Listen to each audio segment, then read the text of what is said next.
Mushroom उत्पादन।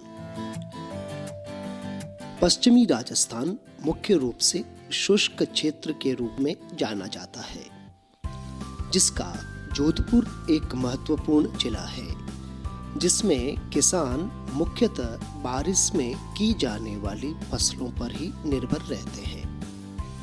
परंतु बारिश के समय कीड़े, बीमारियों, अनावृष्टि, अतिवृष्टि आदि कारणों से किसानों को पैदावार कम होती है, जिसमें उनकी लागत अधिक तथा मुनाफा कम होता है।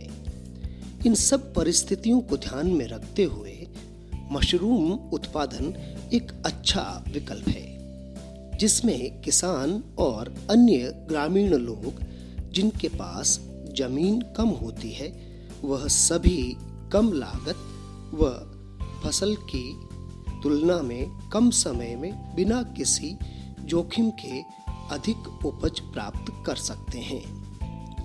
आज के समय में हर कोई कम लागत में अधिक मुनाफा कमाना चाहता है। किसानों के लिए ऐसा ही एक व्यवसाय है मशरूम की खेती। मशरूम के उत्पादन में लागत बहुत कम आने से यह किसानों के लिए लाभ का सौदा है।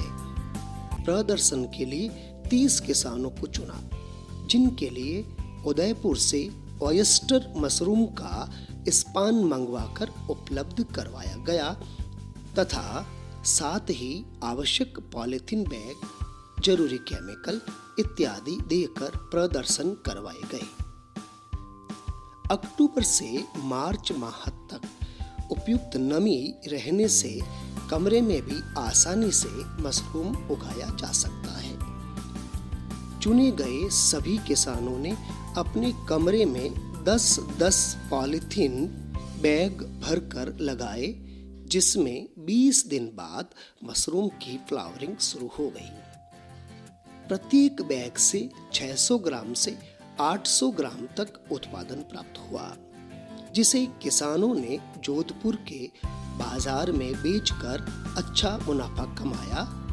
फार्मर फर्स्ट परियोजना द्वारा हमको ये काजरी के तरफ से मिला है।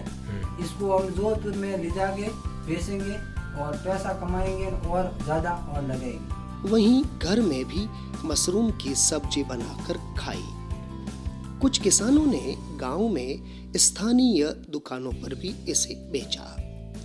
ऑयस्टर मशरूम बाजार में 140 से 170 रुपए प्रति किलो से बिक जाती है, जबकि इस पर औसत उत्पादन लागत 40 से 50 रुपए प्रति किलो आती है, जो कि बहुत कम होने से मुनाफा दुगुना हो जाता है।